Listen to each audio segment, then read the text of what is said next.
와서 그 원장님이 되었고 초면 같습니다. 아마 뭐 여러분 이렇게 이제 뭐 보이기는 봤기는 봤지만은 정식으로 인사하고 이런 건 처음 같아요. 그래서 그렇다고 해서 그럼 저를 어떻게 알고 이렇게 불렀느냐 하니까 다른데 그냥 수소문이라든가 다른 분이 추천해서 불렀다는 거예요. 그래서 그것도 큰 인연입니다. 인연인데 저는 여기 이제 그 와서 무슨 업무를 해달라는데 무슨 이야기를 어떻게 하면 좋을까? 이게 이제 한 번 가지고 하는 거는 거기 수준 맞추기 참 어렵습니다. 제가 이제 오랫동안 여기 여러분 와도 하면은 내가 어느 정도 이야기를 했으니까 그분들의 불교의 수준은 어느 정도다. 그러면 내가 어느 정도 뭐 기초를 하려는지 중국을 정도 하려는지 그럼 뭐 견을 갖다고 하려는지 그게 쉬운데 어떻게 하나 하고 이제 생각을 해보니까 여기 와서 그 경기불교 그 회보지에 나오는 거잖아요. 당장한 스님들 많이 다녀갔어요. 정타 스님, 또 여기 그 교보원사 주재하는 정락 스님, 또 태고종 총권장하는 스님. 이 아주 뭐 우리나라에서 최고의 법문을 잘하시는 분이 다녀가지고 좀 말씀드리기가 좀 어렵고요. 근데 저 오늘은 또 여기에 모여서라도 하는 분들이 정말 포교사님들이 많고요. 제가 그 교육원에 있을 때도 포교사 시험지를 갖다 놓고 보니까 저는 거기에 만약에 그 포교사 시험 보라 그러면은 낙제 점수 떨어집니다. 그 정도로 아주 참 공부를 많이 하시는 분 같아요. 포교사 시험 거기 합격할 정도면 대단합니다. 야, 이런 데서 내가 무슨 불교 교리 이야기를 할 수 있겠느냐. 그래서 교리 이야기를 접쳐놓고 지금까지 제가 생각나는 대로 그냥 좀 이런 이야기를 하다가 시간 때우는 것을 하겠습니다. 그 이해를 좀 해주십시오. 먼저 이제 제 소개를 하는데 사실은 제가 서서 해야 되는데 이게 앉아서 좀 어색합니다. 저는 59년도에 13살 때 절에 왔어요. 절에 왔는데 요즘은 그런 소리를 안 들어오지만은 옛날에 이제 제가 이제 젊을 때 24살 때 보면은 스님네들 보고 제일 궁금한 거 있으면 질문하라고 그러면은 교리 질문하라고 손들어가지고 스님 왜 중대했냐 그래 물어봐요. 근데 저는 뭐 생기기 멀쩡하게 안 생겼어요. 그러니까 이제 혹시 연애하다가 사랑에 실패가지고 왔나 뭐 그런 생각도 하고 이제 자기 나름대로 생각하는데 저는 그게 아니고 13살 때 제가 절에 들어왔는데 그때 저 경상도 제가 고향이 경주입니다. 그 경주인데 그때 사라오 태풍이라는 게 있었습니다. 우리나라 역사상으로 가장 그 태풍의 피해가 많은 것이 사라오 태풍입니다. 근데 그 태풍인데 그때 언제냐면 음력으로 8월 19날이에요. 19날. 그러니까 추석 전날입니다. 그래서 이제 학교를 갔다 주고 이제 오는데 어떤 스님이 탁발하러 왔어요. 탁발하러 왔답니다.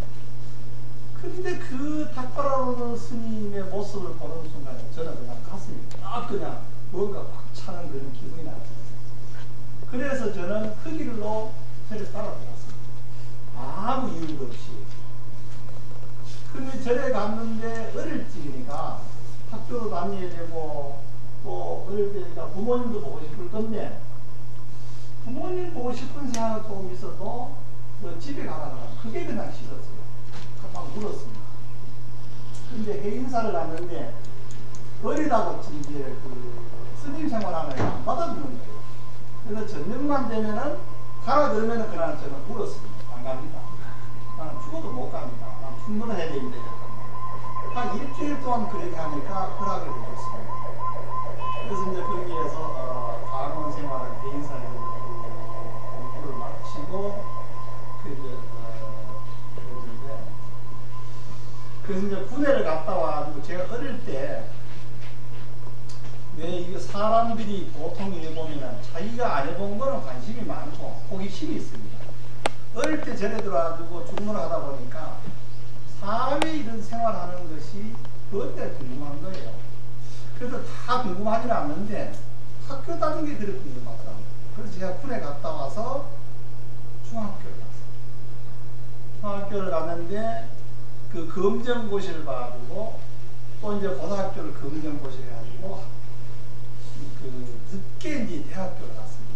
나중에 이제 공부를 하다 보니까 그거는 이제 떨어졌는데 이제 학교 가고 싶다든가 그런 마음이 떨어졌습니다. 그러면 이제 제가 이제 그동안 열심히 했는데 우리 은사 스님이 밝을 명자 비허자 명어 스님이세요. 근데 그 명어 스님이라는 어른은 요즘 보통 스님네들은 우리 은사 스님에 대해서 잘 모르지만 옛날 말은 절에서 고참 스님네들은 우리 은사 스님을 알아요. 아는데 제가 이제 중이 돼가지고 스님 상자가 되겠습니다 하고 저를 딱 쳐다보더니 이름을 날일자 얼굴면자 이름을 지어주는 그 스님 이게 무슨 뜻입니까? 내가 어릴 때 물으니까 우리 스님 하는 말씀이 그 일자는 지혜를 말하는 거고 면자는 얼굴에서 지혜가 나타난다는 것은 내가 도인 아니면 앞으로 우리 종단에 큰 일을 할 수 있는 그런 것 같다. 인물이. 근데 내가 잘못하면 너는 불교에 아주 그 나쁜 놈이 된다고. 두 가지 명심하라고 해서 제가 지금까지 쭉 개인사에서 살다가 공선사에 와도 이제 주지도 해보고 교육원에 이제 교육원장도 해보고 이제 그렇게 했습니다. 지금은 제가 이제 절에 온 지가 59년도에 왔으니까 한 40 몇 년 안 됐습니다. 세월이 한 몇 번 흘러가는데 그래서 이제 지금까지 중노릇 쭉 해오면서 오랫동안 이제 중노릇 하다 보니까 다른 사람들이 큰 스님이라고 그러고 뭐 도인이라고 그러는데 저는 도라는 것은 멀리 그냥 그 부처님의 말씀이라든가 큰 스님의 말씀으로 어떻게 하면 도인 된다는 건 알지만은 도를 본 일은 없습니다. 제가 도인이다 그거는 우리가 상관 못하는데 그동안 이렇게 살아오면서 느끼는 점을 제가 이제 좀 말씀드리고 하겠습니다. 네, 이제 다른 이야기 하나 하고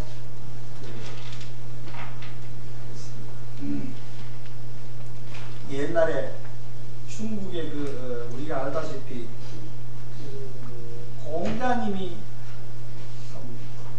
훌륭했다는 뭐 누가의 모든 분들이 다 알잖아요. 공자님 사상을. 공자님 이야기를 좀 공자님이 좀 정통이 아니고 야사에 대한 이야기를 한마디 좀 하고 다른 이야기가 있습니다. 공자님이 원래 키가 크고 아주 뭐 이런 분이에요. 그런데 기분이 좀 싱거웠던 거 사람이 처음에. 그런데 길을 가다가 어디 가지고 좀 이렇게 심심한데 농담을 좀 하려고 어떤 여자분이 한 분이 있었는데 뽕나무 밭에 여자분이 뽕을 따고 있었어요. 그 공자님 지나가다가 그 여자분 뭐 하는 소리 아이고 저거 참 못났다 이랬대요. 그러니까 그 못났다 그러면은 그 뭐 누구든지 그러겠지만 특히 여자들은 못났다 그러면 아주 그냥 뭐 속이 찌잖아요. 그래서 그냥 막 욕을 했다는 거예요. 아, 정말에 큰 놈이 그냥 말이야. 지가 뭐, 왜 남 보고 못났다 그러냐. 아, 이제 여자분이 복이 생겨가지고 욕을 했대요. 그러니까 그 공자님 제자가 따라가면서 뭐라고 하냐. 그 여자분 보고 가서 이분이 나를 어쩌다가 참 하다 심심해가지고 그래 농담을 했는데 그런 분이 아니고 되게 성가인 공자다. 그분이 공자인데 혹시 그렇게 했더라도 너무 그렇게 그 막말하고 그 욕을 그렇게 과하게 하지 마라 그러니까 여자분이 성이 나니까 공자는 공자지 말이야. 어? 어떻게 그걸 못났다 그러냐고 여자보고 못났다 그러냐고 한대가 들면 그래서 이제 이제 제자가 아주 자꾸 이제 공자님이 이제 설명을 하고 난 뒤에 그런 분이 아니다 그랬는데 뭐라고 하는 게 아니라 그러면 이제 이 여자분이 화가 좀 풀려서 당신이 만약에 어디 가지고 운명을 보니까 당신 상을 보니까 큰 모함을 받고 죽을 팔자다. 공자고 그러는 거예요. 여자가. 가만 생각해보니 그것도 또 이상한 거예요. 그런데 공자가 가만 생각해 저 여자분이 농담 같기도 하고 진담 같은데 얼굴 진짜 못생겼던가 봐요. 그래서 뭐라고 해야 하나, 만약 저분이 고함을 받아 죽게 되면은 나를 찾아와. 그래 이제 그 이야기를 이제 덮어버리고 제자하고 이제 길 가는데 배를 타고 갔단 말이에요. 배에다 딱 내리니까 어떤 사람이 그냥 그 요즘 같은 형사죠 이제 그런 분들이 공자 딱 내리니까 잡아가라고. 그렇지 제자 뭐라면 아니다 이분은 대성령인 공자님이다 이러니까. 아니 그래서 이제 요즘 같으면 이제 그 저 뭐 있죠 이거 뭐 몽타주 갖다 한번 보시죠 이거 닮았냐 안 닮았냐. 그래 제자가 봐도 닮았어. 그 공자가 또 이걸 갖다 주니까 자기하고 비슷하게 닮았어. 근데 자기 그네가 말하면은 범인이 이 공자님하고 닮는 얼굴이에요. 그래서 우리 설명에도 안 돼가지고 이거를 이제 할 수 없이 잡혀가지고 감옥에 잡혀간 거예요. 공자님 잡혀갔는데 생각하니까 야 이게 참 뭐 아무리 설명해도 되겠다 하고 그래서 그러고 있었는데 그러면서 이제 거기서 뭐라고 그러는 게 아니라 그 죄수를 잡아가지고 하는 소리가 당신이 그렇게 유명한 공자고 지혜가 많으면은 큰 구슬을 하나 갖다 주면서 그 구멍이 나 있는데 그걸 실을 끼라 그러더래요. 그래서 공자님 가만히 도저히 무슨 뭐 그 길 그런 어떤 그 지혜가 나타나지 않는 거예요. 그래서 생각하기를 그 여자분 생각나는 거예요. 아 당신이 크게 위험하게 모함을 당해가지고 죽을 운이 되면 나를 찾아오라 그랬다고 해가지고 이제 공자는 감옥소 잡혀 있고 제자를 보내요. 그 제자도 또 가보니까 그 뽕 따는 여자는 없고 그거다 뭘 해놨는가 하면은 뽕나무에다 여기 집신을 하나 걸어놨어. 집신 있잖아. 옛날 집신 있잖아요. 야 집신을 걸어놨어. 이게 무슨 뜻인가 하고 이제 생각해보니까 이분이 그래도 참 박식하고 유명한 분이다. 개해촌이다. 걸개자라고 집신해자라고 촌촌자라고. 그러니까 그 집신을 걸어놨으니 이거는 개해촌이라는 마을이다 생각하고 개해촌이라는 마을을 찾아간 거예요. 그래서 찾아가지고는 이제 그분을 찾아갔어. 우리가 찾아갔더니 그 이제 여자분이 나타났어. 아, 당신 올 줄 알았다. 그래서 이제 제자가 이야기 듣고 참 공자님이 큰일 났습니다. 모함을 당해가지고 이제 죽게 됐습니다. 이걸 지금 아무리 생각해도 안 되니까 그 지혜를 좀 알려주시오 그러니까 그걸 뭐냐 그러니까 이제 그 이야기를 하는 거예요. 구슬을 있는데 그 구슬이 구멍을 그냥 이제 쪽바로 이렇게 뚫어놔서 되는데 고리 뚫어놨는데 그거를 실을 끼라 그러는데 도저히 낄 수가 없다. 그러니까 이 여자분이 뭐라 해야 될까? 밀이사라 딱 글로서 가져온 거예요. 밀이사. 그런데 그걸 가져오면서 밀이사 이제 그러면서 가지고 공자님 딱 갖다 줬어요. 공자님이 딱 이러고 시키는 거예요. 그 뭐라 하냐면은 밀자는 꿀밀자, 꿀이자는 꿀. 그 다음에 이제 밑자는 참 미사는 개밀이자, 사자는 시리사자예요. 그러니까 이제 이 구슬에 꿀에다 담가놨다가 개밀 한 마리 잡아가지고 덩어리에다가 이제 실을 매는 거예요. 그러니까 개밀이라는 놈은 꿀 같은 거 이런 거 좋아하잖아요. 그러니까 이거 큰 이제 그 개미가 지나갈 수 있는 이제 그런 구멍이니까 개미가 꿀 먹으려고 계속 따라가는 거예요. 덩어리에 이제 실을 매놨으니까. 그래서 그냥 끼었을 거 아니에요. 그 미리사. 그래가지고 그거를 공자님이라는 거를 그분이 증명을 해가지고 지혜가 많은 분이다 그래서 사행을 이어난 일이 있다는 거예요.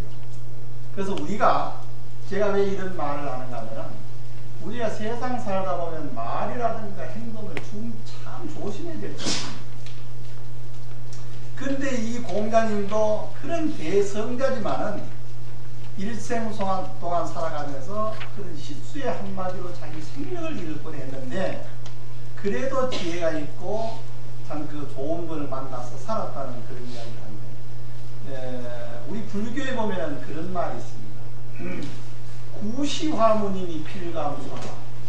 삭비지조는 홀류남왕기양이요 경보지수는 필구상전지환이라 말이 있습니다. 여기는 합판입니다. 이게 이제 무슨 말인가 하면은 자주 나는 새는 그물에 걸리기 쉽고 삭비지조 자주 삭자랍니다. 그러니까 이런 새라는 것은 옛날에 보면은 총을 가 잡는 게 아니고 그물을 이렇게 쳐놨어요. 그래가지고 저분에서 사람이 막 이렇게 후치면 새가 날아가다 그물에 다 걸리는 거예요. 경모지수는 가벼울 경우다. 가볍게 막 뛰어다니는 짐승은 틀에 걸리기 쉽다. 자주 나는 새는 그물에 걸리기 쉽고 자주 동하는 짐승은 그물에 걸리기 쉽다.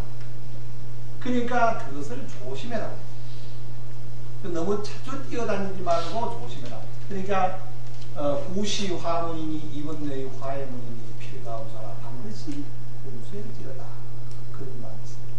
그래서 우리가 세상 사는데 이 공자님도 어떻게 한 번은 그런 실수를 해가지고 그런 대성자도 말에 실언을 해가지고 애를 먹은 그런 일이 있습니다. 그래서 공자님은 뭐라고 하냐면은 60살 되니까 인간의 모든 사는 이치를 깨달았다고 그랬습니다. 그래서 우리는 일생 동안 살면서 아마 그 잘못하는 것을 반복하지 않겠나, 반복하는 일이 수없이 많지 않겠나 싶어서 이 말씀을 드렸습니다. 그 다음에 이제 제가 또 이 이야기 나와서 또 다른 이야기 또 한 가지 이제 전보는 이야기를 하나 하겠습니다. 그 옛날 이제 이조를 이조의 그 이성계하고 무학스님하고 얽힌 이야기를 한마디 하고 부처님 이야기를 좀 하겠습니다. 이성계가 이제 자기가 큰 뜻을 품고 참 절에 가서 기도를 준비했어요. 참 자기가 이 뜻이 이루어졌습니다 하고 이제 그 기도를 열심히 했는데 요 이야기가 이제 다른 이야기가 있습니다. 그 제가 조금 전에 이제 우리 의사 선생님이 여기 계신데 제 이제 진맥을 보고 이제 그 생각이 제가 이제 지금 보기 건강해 보이죠. 근데 어릴 때 절에 들어와가지고 이 절에서 이제 우리가 생활하면서 먹는 것이 요즘은 스님네들이 다 먹을 수 있습니다. 먹고 그런데 옛날 큰 절에서는요 반찬이 세 가지예요. 세 가지인데 한참 이렇게 17, 18 이렇게 클 때인데 못 먹어가지고 이 겉은 이렇게 그 괜찮아 보이는데 속이 그냥 흥했다는 거예요. 그래가지고 제가 무슨 병이 왔는가 하면은 간이 나빴어요. 간이 나빠지고 마지막에 제가 82년도에 서울대학교 그 간 잘 보는 김정용이나 김용정이나 그 교수님이 돼가니까 그 만성 간염이라는 거예요. 그래서 그때만 해도 제가 건강하고 간이 뭐 그냥 뭐 감기인가 또 아니면 무슨 뭐 어디면 조금 아프다 마는가 싶어가지고 약을 지어주면 안 먹고 버리고 그때부터 병원을 안 갔습니다. 근데 우연히 어떤 신도님이 서울중앙병원에 가서 스님 종합검사를 받아보니까 간경화예요. 그 치료를 했는데도 안 나더라고요. 그래서 갚았는데 2000년 1월 제가 이제 1월 8일날 수술을 했어요. 2000년 그때 하니까 의사 선생님이 뭐라고 얘기해라. 스님은 이제 많이 살아도 2개월 이상 못 삽니다. 뭐 복수가 차고 막 얼굴이 새까맣고 막 이래 됐어요. 근데 이제 제가 어찌 다행히 어떤 분이 내사다가 있었는데 뭐 그 내사다 저한테 간을 좀뭐 힘들때는 뭐 여기도 있을라도 모르지만은 그 내사다가 있었는데 제한테 간을 준다는 거예요. 그래서 제가 수술을 했습니다. 지금 내 건강해졌잖아요. 근데 얼마나 그 참 이 고통이 아픈 게 말기 되는 게 아픈 게요. 평상시에 제가 중고로서 한 40년 했잖아요. 그럼 부처님한테 기도를 열심히 했을 거 아니에요. 아무리 기도를 열심히 해도 통증이 오면은 그 생각이 없어요. 관세음보살 부르고 약사일을 부르고 기도를 열심히 하고 천승연을 외워도 5분이 안 난다. 통증이 오면은 그것이 다 잊어버립니다. 그럼 세상이 그냥 어떻게 하면은 통증을 좀 멈출 수 있나. 병원에 가서 진통도 좀 나주시고, 그 진통제 하고요. 그거 한 몇 시간 가고 나면은 또 그냥 통증이 오면은 내가 부처님들과 절해야 되겠다는 그 생각이 없어져요. 어떻게 하면은 의사한테 가서 통증을 이것 좀 나을 수 있는 그런 약을 구해야 되고. 그래서 관세음보살 그리고 열심히 기도하다가도 통증이 오면은 의사 보고 진통도 좀 나요. 그게 그냥 하수였어요. 그래서 이제 다행히 저희가 2000년 1월 8일 날 이제 수술해야 되고 지금 이제 건강을 좀 찾았잖아요. 찾았는데 그때에 수술할 때 그 이야기를 제가 좀 하려고 해요. 수술을 하는데 이제 그 간을 이제 제 간을 띄가지고 다른 사람 간을 붙일 거 아니겠어요? 그 붙이는데 그때 그 뭐랄까 호흡이 안 돼가지고 아무리 산소호흡기 해가지고 숨이 뭐 붙었다 떨어졌다 이러는데 그때 이제 의사 선생님이 그 뒤에 제가 물어보니까 이제 그 이야기를 하는데 그 사자암이라고 있는 원명 스님이 있어요. 연불 잘하는 원명 스님 혹시 아는가 모르겠어요. 그 스님이 중앙병원에 시달림을 하러 왔어요. 시달림을. 그래서 이제 시달림을 하러 왔는데 어떤 분이 죽었는지 그건 잘 모르겠고 연불을 하는데 생각하고 그 아미타불을 하는데 제가 그냥 그때 혼수 상태에 있으면서도 연불을 같이 한 거예요. 한 2시간 동안 했어요. 저도 이제 하는 거예요. 근데 아미타불을 하고 이제 그러면서 속으로 어떻게 생각하냐면 야, 이 스님이 어떻게 시달림을 하러 왔나? 어떤 분이 높은 분이 죽었는가 보다. 그렇게 하면서 연불을 같이 했습니다. 그리고 난 뒤에 이제 제가 그 한 며칠 있으니까 이제 그 좀 기억력이 돌아왔습니다. 그래서 의사 선생님 보고 물어봤습니다. 그 스님이 시달림을 하러 왔는데 어떤 분이 돌아가셨냐 그래 물었더니 그런 일 잘 모르겠다고 그래요. 그래서 어떻게 연불 소리가 나고 말이야 목탁 소리가 나고 그랬는데 그 아는 스님인데 그 스님하고 도박이다. 근데 어떻게 그 스님이 와서 연불을 했냐고 하니까 의사 선생님이 그런 일이 없다. 그리고 설마 거기에서도 시달림을 하고 누가 돌아가셔가지고 연불하고 그런다고 해도 여기까지는 중앙저수지까지 안 들린다. 그래가지고 제가 나서서 어쨌든 간에 이제 그래가지고 숨이 이제 붙어가지고 살았어요. 하다 궁금해가 이제 퇴원해가지고 전화를 했어요. 스님, 내가 그때 언제 내가 병원에 있었는데 스님 그때 시달림 왔냐니까 자기가 그때는 꼽아보더니 인도에 있었어요. 이게 뭐냐? 제가 생각할 때는 평상시에 연구하는 염력이라는 게 있는 거예요. 우리가 왜 기도하고 부처님께 가서 왜 기도하고 좋은 생각을 하고 우리가 염력을 해서 그 만약 부처님이라든가 열심히 생각하면은 그 염력이 내가 혼수 상태에 가서 내 의식이 없을 때도 그게 연관이 돼요. 우리가 큰 이런 물통을 갖다 놓고 좋은 생각을 하면서 물통을 바로 쳐다보고 하면은 물에서 염력이 생기는 거예요. 그러면 그 물을 특수한 카메라 가지고 촬영을 하면은 물이 색깔도 없고 물이 잔잔하다. 근데 우리가 성이라서 물을 탁 쳐다보고 자기 마음을 다스리 모아할 정도로 성이 났을 때 물을 쳐다보면 그 물을 사진을 찍으면 물이 물에는 우리가 생명이 없다고 생각하잖아요. 그렇지만은 그 물에도 우리의 마음이 전해지는 거예요. 그러니까 우리가 평상시에 부처님 때 기도하는 그런 능력이 이게 생명을 살려야 되지 않겠나. 의사는 말이요 수술해야 간을 붙여놓고 생명이 떨어지고 붙으니까 막 산소호흡기를 해가지고 그렇게 발버둥 치고 가라앉히겠는데 그때 저는 부처님하고 연불하면서 부처님께 좋은 연불하면서 내가 대화했다. 만약에 그래서 내 생명이 살아나지 않았겠나. 그래서 제가 수술할 때 갈 때 이랬어요. 수술을 들어가면서 내가 부처님한테 그랬어요. 부처님. 그럼 제가 이제 2000년 1월 8일 날 병실에 딱 들어갔는데 그때 제가 생각이 뭐냐면 이 뭐 털을 깎고 뭐 이러잖아요. 수술실에 가면은. 그러고 가운을 딱 덮어 씌우면서 그때부터 이제 수업이 가는데, 가운을 딱 덮어 씌우기 전에 제가 그때 무슨 생각했냐, 부처님, 제가 이제 지금까지 부처님 시공을 하는데 가는데, 내가 막 이게 다음 세상에 태어나게 되면은 대한민국에 사람을 태어나게 되고, 또 더 좋은 인연이면은 다음에 내가 스님을 태어나 스님 되게 해주시라. 그리고 내가 만약에 못다한 일이 있으면은 다음 생에 하겠습니다. 만약에 부처님이 가였다고 생각하면은 한 번 살려주면은 내가 부처님 일을 마지막에 해야만 하겠습니다. 더 열심히 해서 열심히 하겠습니다. 그러면서 이제 그 마음대로 기도를 딱 하고는 시계를 봤습니다. 시계를 보니까 2000년 1월 8일 저녁 10시 5분이다. 그러니까 그거는 기억이 나요. 그러고 난 뒤에 이제 해가지고 한 3, 4일 만에 이제 깨어났잖아요.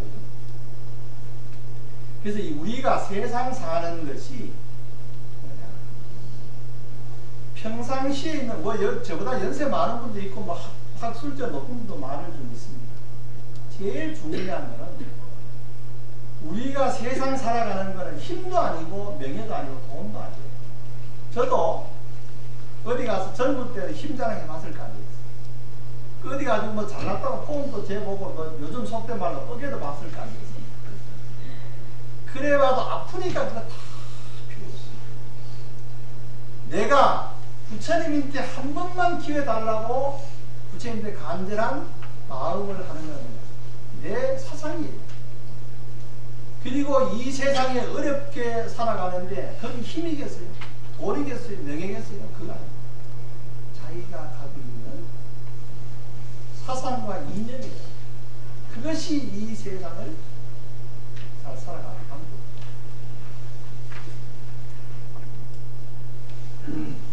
이제 제 이야기 이제 요거 끝내고 아까 이제 이성기 이야기를 하고 있죠. 그거 이제 다시 돌아가서 얘기하겠습니다.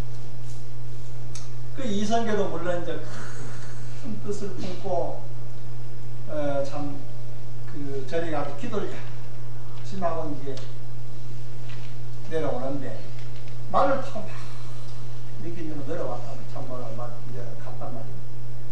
그러는데 무학 스님이 이 길거리에서 큰 만자 보니까 시장 바닥에 딱 앉아가지고 참설 나와요. 그러면 이제 그때 당시에 이성기가 딱 지나가면서 무학 스님한테 걸어보고 딱 말을 타고 딱 멈췄어요. 그 멈췄는데 이성기가 다 하는 말이 지나가는 나그네 당신의 운명을 한번 점쳐보고 가시오. 그래 이성기가 생각할 때 야 내가 앞으로 큰 뜻이 있는데 내가 이루어질까 안 이루어질까? 우리가 그런 거 궁금하잖아요. 네? 아무리 내가 말이야 참선하고 뭐 하라고 해도 참선 이제 옛날에 부처님 다닐 때 그랬어요. 어떤 제자가 와서 부처님이시여 내생이 있습니까? 나는 그 부처님이 대답하지 않으면 나는 이 길로 하산하겠습니다. 부처님 대답 뭐라고 했어요? 그래 내생이 너가 있다고 해도 너 마음이 준비 안 돼서는 안 믿을 거고 없다고 해도 안 믿을 거니까 그래서 화살에 비유한 거예요. 어떤 사람이 길을 가다 화를 맞았으면은 그 화살을 먼저 뽑고 치료를 하고 빠져야 되냐. 그렇지 않으면 하기 전에 말이야 이 화살은 누가 쏘으면 누가 말이야 어느 공장에서 만들었으면 그거를 따져야 되냐. 부처님 그렇게 비유하니까 제자가 사람을 뽑고 화살을 뽑고 고쳐놓고 난 뒤에 빠져야 되겠습니다. 그래 내가 마음을 찾아가 너 마음을 한번 보고 난 뒤에 이렇다 저렇다 이야기해라. 뭐 항구를 받은 일이 있습니다. 그래서 이제 우리가 세상 사는 게 뭐 궁금해요. 근데 일이 어떨까? 모래가 그거는 지금도 스님들도 목사들도 다 궁금해야지 뒤에 가면 전부. 여기 점하는 분이 있는지 모르겠는데 여기 그 말 하면 또 아니 스님 뭐 점 보라고 그러죠. 저도 점은 안 보지만 누가 그런 이야기 하면 재밌어요. 네? 내보고 어떤 분이 딱 이제 아니 나는 말이야 나 참 진짜 하나 맞추는 분이 있어요. 지금도 만약에 내가 오늘 이 이야기 하면 이따 시간 너무 가지고 아유 시간 많이 나오죠. 이제 우리 은사 스님이 발굴 명자 비헌자 명어스님이라고 그랬죠. 그 스님하고 똑같은 이름을 가진 명어스님이라고 했어요. 지금 한 60, 셋넷 대 지금 강원도 삽니다. 혹시 아는 분이 있는가 모르겠어요. 이분이 제가 그러니까 82년도에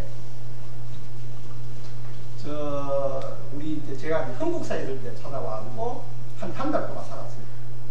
이분은 겨울에도 불 안 뗍니다. 현재도 요즘도 불 안 떼고, 만약에 이제 음식이 상했다 우리 먹으면 안 된다. 이스님 먹어도 돼요. 이스님 먹어도 되고, 하여튼 이스님 기인이에요. 근데 주역을 해가지고 잘 봅니다. 그래서 내가 뭐라고 하는 게 아니라 농담으로, 스님 주역에 잘 본데 나도 한번 사주 한번 봐주시오. 이스님 딱 뭐라고 하는 게 아니라, 이제 지나간 이야기인데, 스님은 아주 연하의 여인이나 연상의 여인을 조심하래요. 우리가 죽는다는데 가장 힘든 게 뭡니까? 인생 사는데요. 사회인들은 결혼하니까 덜하지만 우리 승려들한테는 제일 어려운 게 여자 관계예요. 네? 진짜 어렵습니다. 비구성인데 맨날 따라다니는 그거 아니에요. 어떤 스님은 어쨌다고 뒤에서 보이지 않는 소문이 말도 안 해요. 저도 젊을 때 소문은 없었겠어요. 그런데 이제 제가 이제 젊을 때니까, 그때는 또 82년도도 안 젊었겠어요. 근데 예수님 보고 이제 내가 물으니까 그러는 거예요. 연상의 예인에 연하의 예인을 조심하라. 그냥 아주 연상의 예인, 아주 연하의 예인을 조심하라. 근데 그때 제가 간이 나빠가지고 병원에 다녔는데, 난데없이 어떤 보살이 나타나는 데 있더라고요. 너무 잘해주는 거예요. 이름도 성도 모르고. 나이가 그때 당시에, 제가 그때 30몇 살 먹었는데, 이분이 56이나 60대였어요. 근데 부산보살이야. 여기 부산보살인지 몰라. 부산 사람들 거세고 신심 대단합니다. 여기도 만약에 부산보살들 한 몇 사람이 있으면 막 신바람 얘기해요. 그분들 막 몸대 있고 폼대를 하면 여기 막 그냥 붐이 일어나는 거예요. 그런데 이 보살님이 말이야, 남들없이 그냥 내태워가지고 좋다 그러면 말이야, 미국서도 사오고 뭐 카나다서도 사오고 뭐 독일서도 사오고 약을 막 사와서 야단인 거예요. 그래서 이제 내일 내가 이제 병원에 가는 날인데, 그날 저녁에 흥국사도 샀어요. 자고 이제 밥을 먹으면서 뭐라 해야, 보살이 난 앞으로 큰 스님이 된대요. 큰 스님이 된대 아주 연상의 얘기나 연하의 얘기를 조심하래요. 보살이 말이야, 밥을 먹다가 숟가락을 팍 나쁘게 가버린 거예요. 그래고 나는데 삐져가지고 그때부터 끝났어요. 얼마나 잘 맞췄어요. 그 스님, 영어 스님이라는 분이 그래 잘 맞췄어요. 그래 그 보사님이 내인데 어떤 생각을 가지고 있었는지 몰라도 그 말에 그냥 내가 잘못해서 큰일 났었다. 그런데 그 스님, 영어 스님이라는 지금 저 강원도에 있습니다. 그러니까 우리가 세상 살면서 그게 궁금한 거예요. 살아보면 진짜 그게 그런 그 이제 다시 이제 그 이성계한테 이야기를 하시거든요. 그래 이제 이성계가 궁금해가지고 이제 스님이 그러니까 우리가 스님들 하면 또 신비스럽잖아요. 뭐 아는 것 같고 말이야, 뭐 관상 보면 마음 다 이럴 것 같잖아요. 아 이래 보면 뭐 거짓말하고 와도 아 저 스님이 되면 안 되겠지. 실질적으로 저도 좀 알아요. 아는데 그래 이제 이성기가 말 차에 내려가지고 말을 타고 내려가지고 스님한테 딱 꿇어앉았단 말이에요. 그러니까 이 스님은 뭘 하는가 하면은 그 이제 글자를 많은 글자를 나타놓고 글자 하나 이제 딱 짓는 거예요. 무슨 글자? 달을 천자, 달을 천자, 뭐 무슨 자를 딱 물으면 그 사람의 운명을 점쳐주는 거예요.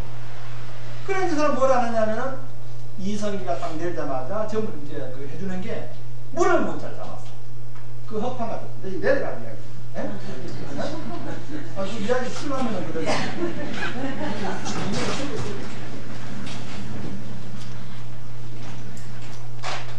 그거 보입니까? 네. 이것도 법상에 앉았다 이것도 참 물을 문자를 잡았어요. 이거는 뭐냐면 내가 인생에 살아가는데 모르니까 내 운명을 당신한테 무슨이다 좀 운명을 같이 주세요 이런 뜻이에요. 그럼 물을 문자를 딱 잡으니까 무학 스님이 얼굴 한번 딱 쳐다보면 당신은 임금입니다. 임금이 되겠습니다. 그래서 참 이상하다. 자기는 막 속으로는 날아갈 것 같은 그런 생각이 평상시 있으니까. 그래 기분이 좋아가지고 말을 타고 말이야. 탁 콧노래를 부르면서 오다가 말이야. 거지가 하나 있어요. 거지가 말이야 이렇게 옷을 쭉 입고는 지나가는데 자기 그 거지 보고 그 멈췄거나. 그래 자기 옷을 주는 거예요. 옷을 이제 그러니까 장군복이죠. 말도 그 말을 딱 주고 거지 보고 딱 가서 너 그 스님 그거 가면 스님이 있는데 그 스님이 또 운명을 한번 전처하라. 너도 한번 가서 다른 거 딱 잡지 말고 물을 그러면 니는 나오냐.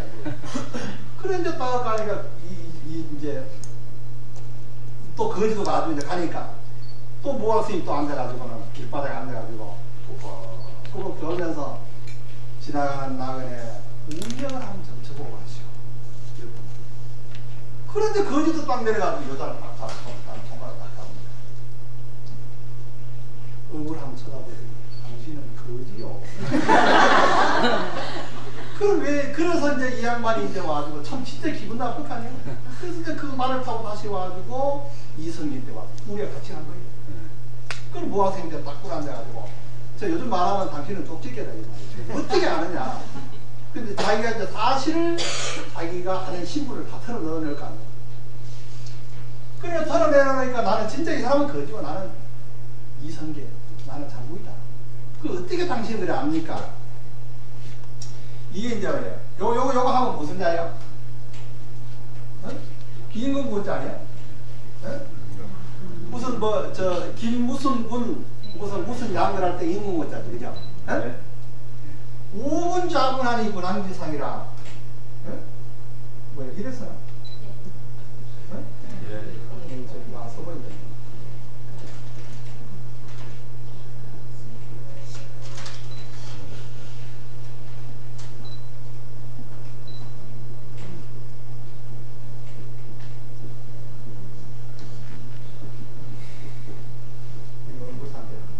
우쪽을 보나 좌쪽을 보나 당신은 임금이 될 수 있는 상입니다. 그랬대요. 그 이성의 복으로. 그러니까 이 글자가 이쪽을 봐도 임금문자죠. 이쪽을 봐도 임금문자죠. 그러니까 당신은 이러거나 저러거나 당신은 임금이 될 수 있는 상입니다. 이랬대요. 그리고 거지는 가지고 또 이제 거지는 뭐라 그래요? 문전개구하니 거림지상이라. 문문자예요. 문문자, 문전, 앞전자. 괴자는 이걸 뭐 걸괴자라고 해요. 저 괴물을 할 때 이랬어요. 문전괴구하니 거림지상이라.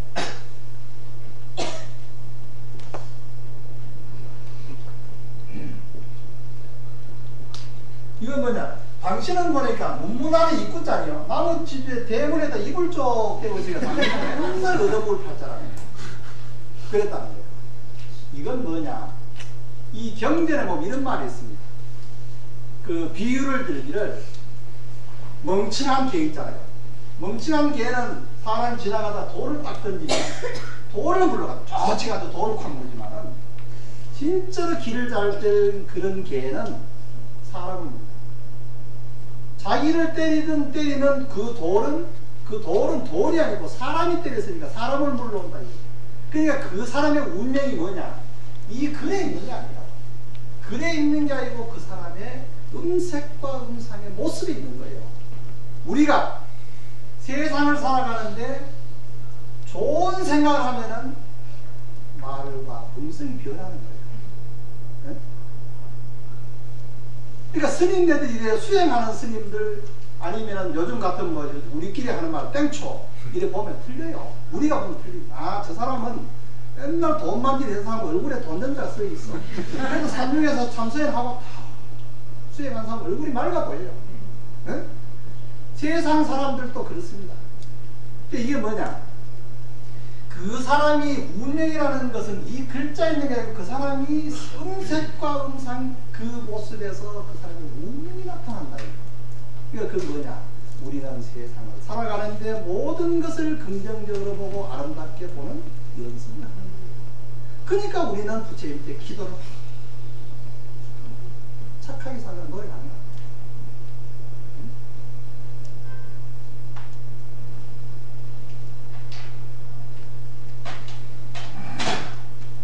시간이 이제 많이 됐으니까 끝맺음하고 이제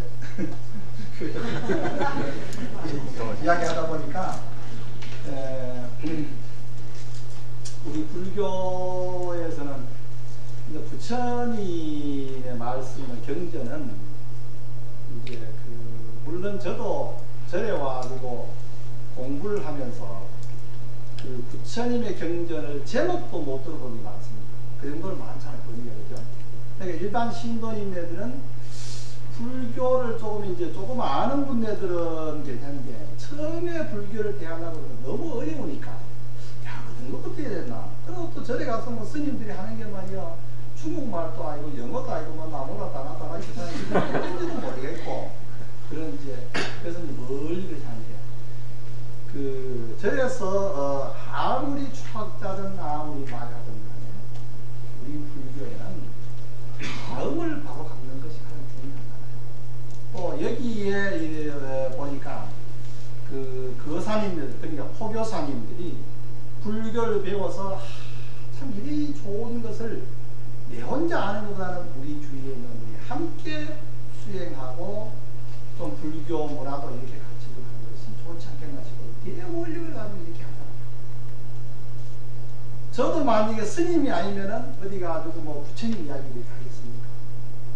참 여기에 어떤 분들이 어떤 분의 주체인지는 몰라도 스님이 안 계시고 일반 법사님네들이 이렇게 포교를 하고 문화 강좌, 불교 문화 강좌하는 게 참 대단한 겁니다. 제가 생각해 보니까 참 이런 것도 있구나. 왜 기독교는 말이야. 믿으시고 뭔가 그냥 오면은 뭐 아파트 이사만 와도 그냥 전화하고 딱지 붙여 자고 이사도 옮겨주고 때 절에는 가봐도 말이야. 그 큰절 같은 데가 스님 뭐 이야기하려고 또 뭐라 그러면 자기 소위 말이라고 뒤에 저쪽만 물어보시고 덥지도 그리고 스님하고 뭐라 하면 스님들은 또 도도 하잖아. 또 뭐 속에는 뭐가 들었는지 몰라도 뭐야 하고 그럼 뭐라 그러면 뭐 보살님 처사님 뭐 그것도 모르면서 그냥 또 숙지해가지고 이게 뭐 교인들을 가서 믿으시오 그냥 뭐 지하철에서도 믿으시오 어디서 믿으시오. 그런데 이 방법이 물론 여러 가지 그게 있겠지만은 앞으로 우리 대한불교 조계종의 승려가 몇 명이냐면요, 조계종 스님은 12,000명이에요. 조계종 승려. 그리고 태고종하고 다 하면은 한 3만 명 정도 될 겁니다. 다 하는 거 다 하면. 근데 솔직히 하는 말로 조계종의 스님 되기가 어렵지. 다른 종파는 그냥 그냥 다 그냥 머리 깎아주잖아요. 돈 그냥 뭐 몇만 원 내면은 스님들 만들어주고 그래. 어디 채소장 사다가도 뭐 다 하고. 그러니까 그런 분들은 뭐냐, 정식으로 그런 교리를 안 배우는 분이 많아요. 포교사님들보다도 불교교를 많이 배워요. 저도 포교사하고 같이 무슨 교원을 갖다 놓고 하라면 내가 질 거예요. 그 정도는 많이 할 거라고 내가 보니까. 그런데 그러는데 우리가 이 교회 같은 거는 수만 개가 되려나. 우리나라의 전통 사찰은 얼마냐 하면 1,700개예요. 전통 사찰. 그러니까 그러고 비구 비구니를 하면은 반반 정도 됩니다. 6,000명 정도. 그러니까 우리나라에 지금 그리고 또 요즘은 스님들이 잘 안 되잖아요. 세상 살기 좋고 다 좋은데 왜 종이 돼요? 머리 가까고. 우리는 100가지만 99가지 하지 말라는 거예요. 뭐도 하지 마라. 뭐다. 요즘이야 뭐 스님들은 노래방도 가고 다 하지만 그것도 하면 안 되잖아요. 그러니까 이 좋은 세상에 다 하지 말았는데 왜 중국을? 그러니까 앞으로는 또 그리고 하나 놓잖아요. 그럼 둘이 놓잖아요. 그래도 하겠어요. 앞으로는 이제 만약에 스님 하나 그러면 외국 저기 방글라데시라고 그런 데 있으니까 그래가지고 이제 아마 스님을 해야 될 거예요. 그러니까 이제 우리 같은 스님들도 저는 그랬죠. 내 같은 정도 앞으로 가면은 이 보기 어렵다. 제가 절에 들어올 적에 스님이 만약에 100명이 들어왔다고 그러면 100명이 들어와가지고 한 1년 하고 난 반은 나갑니다. 한 50% 나거든요. 그럼 50% 나가고 그 뒤에 또 뭐예요? 그럼 한 또 이제 강원 졸업하고 한 10년쯤 그것도 50% 이상 나갑니다. 그럼 25명 아니에요. 그 뭐 또 뭐 여자 관계 나가고 뭐 또 나가고 또 주지하다가 또 뭐 저방 뭐 어디 뭐 땅 팔아먹고 나가고 뭐 나가고 또 조계사 같은 데 싸움하다가 또 징계 뭐가지고 나가고 뭐 이러다 보면은 반 이제 25명이요. 25명 중에 그래도 중로로 그래도 장가하고 똑바로하는 몇 명 되겠어요. 그 저는 속으로는 다른 사람한테 이야기 안 해도 속으로는 자부심을 가지고 있습니다. 중로로 40년 내면처럼 기스 없는 나하고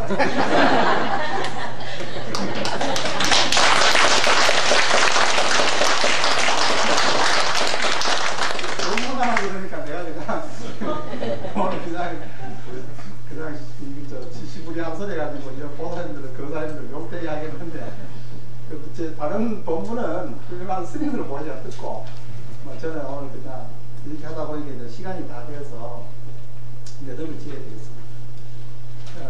본생경이 이제 부처님 말 이제 마지막 한마디 하겠습니다. 본생경에 보면은 그 부처님이 이제 전생의 본생에서 이런 이야기하는데 그 경전에 보면은 300몇 가지를 이제 부처님 본생에 쭉 이야기하는 게 있습니다. 그거 보면 이런 게 있습니다. 부처님 이제 수행자였을 적에 우리가 이제 참 못 먹고 수행을 하려고 하니까 막 피골이 난자하고 막 먹기는 먹어야 되는데 오늘 최백년씩 보니까 일주일 그냥 간시하고도 누워가지고 부처님은 말이에요 6년 동안 고행하면서 말이에요 하루 한 끼 그 나중에는 좁쌀 하나 다 먹고 살았어요. 그러고 뭐 성철 스님이니 해암 스님 같은 분은 30년 동안 장작을 하려고 그래도 스님들 사회에서 저렇게 요거다 먹고 뭐 조개사도 맨날 쇠파이프 들고 흔들어 사도 그래도 공부하고 성직제 찾으려면 중뿐이에요. 어디 가도. 근데 그 이제 본성에 보면은 부처님이 그렇게 고행해가지고 나중에는 말이야 먹을 게 없어가지고 배가 고파가지고 그래서 이제 뭘 좀 먹어야 되겠는데 그게 없어. 그래서 이제 주위에 아무리 살펴봐도 먹을 게 없어요. 그럼 곡식도 그때는 충리들은 없었고. 근데 보니까 이제 그쪽 주위에 산이다 보니까 뭐 토끼도 있고 고라니도 있고 뭐 산돼지도 있고 뭐 온갖 짐승이 다 살아. 그래서 가서 부처님이 가서 이제 부처님이 아니 수행자 되는데 뭘 그렇게 하려고. 그러니까 이제 자기가 감춰놓은 것을 반해 놓는 거예요. 이제 뭐 예를 들면 다람쥐는 그 암이라든가 뭐 이런 그 꿀빵 같은 도토리약 이런 걸 이제 빵 파가지고 이제 주기도 하고. 뭐 또 이제 뭐 산돼지는 어디 가서 짐승 잡아 먹던 것도 이런 것도 주기도 하고 그러는데 부처님 그걸 안 잡수고 그랬는데 마지막에 간 것이 뭐냐 토끼인떼였어.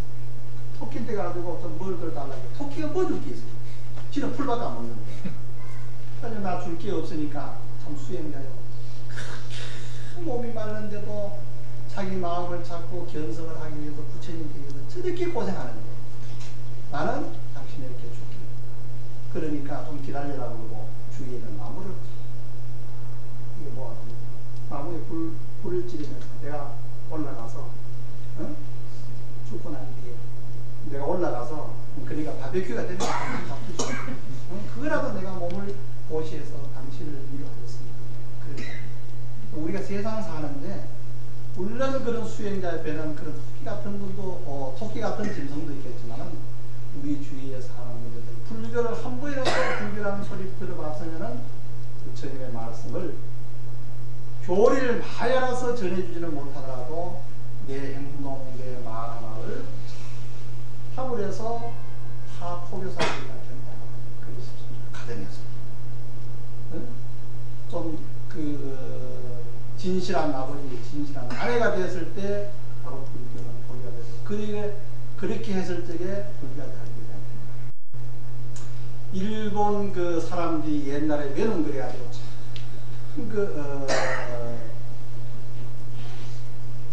뭐라고 나그랬어. 좀 사암을 잡아버렸대요. 근데 그때 보면은 일본에 갈 때 지정국사라는 분이 있었어요. 지정국사가 일본을 갈 때 뭘 가냐면 법화경을 가지고 왔어요. 법화경 가면은 우리나라 불교, 대한불교 조계 중에 소위 경전은 금강경입니다. 일본의 나무 묘법이나 나무 호랭 깃고 하는 그런 거라든가 그거 보면 다 소위 경전이 법화경이에요. 그래서 요즘도 법화경, 우리나라 법화경 사상이 아주 상당히 강합니다. 그런데 그거 가면 뭐냐? 법화경 사상은 뭐냐면 모든 만물이 있더라도 결국은 하나로 이런 사상이 도타형 사상입니다. 그래서 지정스님이 뭐라고 하냐면은 일본 사람들 대놓고 도타형을 가르쳐주는 거야. 너가 말이야 네가 잘난 네 어릴 때는 하지 말고 너 한 곳 거기만 너가 전문 분야에서 열심히 그 일본은 세계 잘 살고 사람이 될 것이다. 그 보면은 뭐냐 우위로 조철이라는 말이 있어요. 우위로 조철. 한 모퉁이를 비추는 천리가 밝아집니다. 사상이다. 너가 인마 복싱 잘하면 복싱, 축구 잘하면 축구만 하고 연구해야. 네가 이 일본을 장하려고 네가 대장하려고 그도 있어야 하는 데 있고. 응? 그러니까 너는 한 비춰라. 그러면은 그 모퉁이가 밝아져서 밝아질 것이다. 그것을 지금 일본 사람들이 그러니까 우리도 불교를 주의 가정부터 그것부터 하면은 그걸로 있고요. 다시 한번 그 우리 나온 원장에서 우리 함께하는 고맙습니다. 우리 스님 못하는데 고맙습니다. 오늘 좋은 도움 못